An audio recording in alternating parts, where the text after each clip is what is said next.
La star brésilienne affiche la meilleure efficacité de l'histoire du PSG avec une moyenne qui frôle un but par match depuis son arrivée. Plus fort que Pauletta, Ibra ou Bianchi. Même sans jouer en pointe, Neymar efface tous les records d'efficacité du PSG. Depuis son arrivée, le génie auriverde a inscrit 35 buts en 39 matchs officiels. Des statistiques dignes de Messi ou Cristiano Ronaldo qui le placent au-dessus de ses coéquipiers et des anciennes gloires parisiennes en termes d'efficacité par match joué, 0,90 buts par rencontre. Un rendement presque indécent, au sortir d'une première saison contrariée et écourtée, et alors qu'il peut encore faire mieux dans les grands matchs.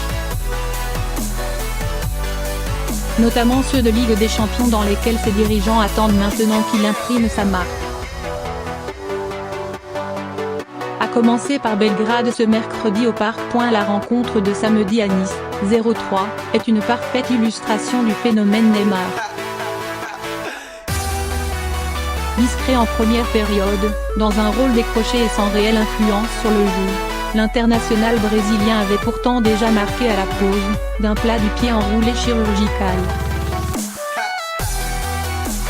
Le numéro 10 a terminé avec un doublé, bien aidé par un ballon de Mbappé qu'il n'avait plus qu'à pousser. L'attaquant qui se rêve ballon d'or, ce ne sera pas pour cette année, a marqué 7 fois en 8 apparitions, en plus de 4 passes décisives, cette saison. Le PSG semble s'habituer à ce rythme fou. Il y a aussi des passeurs décisifs, a préféré rappeler Thilo Kehrer, histoire de fondre dans le collectif l'énorme apport statistique de son coéquipier. Il est en train de glisser pour devenir un joueur d'axe. Souvent critiqué pour ses humeurs, Neymar ne refuse pas pour autant de s'adapter aux contingences tactiques. Du côté gauche où il évoluait le plus souvent à Barcelone et à Paris jusqu'à cet été, il est en train de glisser pour devenir un joueur d'axe, où il étend son horizon. C'est un espace et une position qu'il apprécie, a analysé Tuchel. Il fallait que lui et Di Maria soient proches des latéraux Diaby et Nkunku pour démarrer les attaques. Le but était de rendre la défense difficile pour l'adversaire. Vu la tête des Niçois, rincés en quittant le stade, l'opération est plutôt réussie. Neymar et Di Maria ont posé beaucoup de problèmes sur le plan tactique, confirme Patrick Vieira, l'entraîneur des Aiglons. Ils ont bien joué entre les lignes. On avait toujours un temps de retard.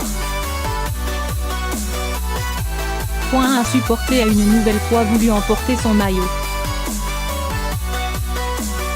Sur la Riviera, Ney a subi 5 fautes, samedi. Un record dans le match. Comme il s'y astreint depuis ses bonnes résolutions de l'été, il a toujours cherché à se relever rapidement. L'une des actions sanctionnées a provoqué l'expulsion de Cyprien, qui lui a porté un coup de coude par excès d'engagement, après avoir encaissé un sévère sombrero. Le Brésilien en a porté les stigmates toute la soirée. Il retenait encore un volumineux pansement blanc coincé entre les lèvres lorsqu'il a rejoint le bus parisien sans s'arrêter devant la presse mais en accordant quelques photos à des fans rassemblés dans le hall.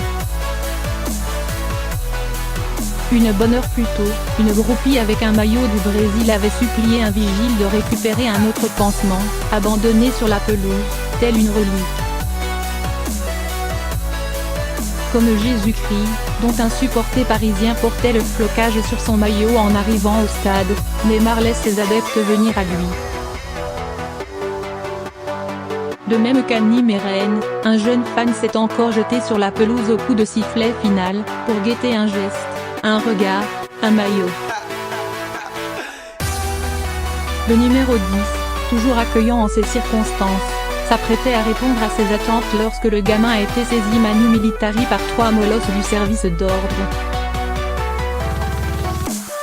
Neymar a eu le temps de lui faire un petit câlin, avant d'échanger son maillot avec Mario Balotelli. Une issue qui a sans doute rassuré le PSG, un peu inquiet de voir les assauts sur sa star, aussi sympathique soit-il, devenir une habitude.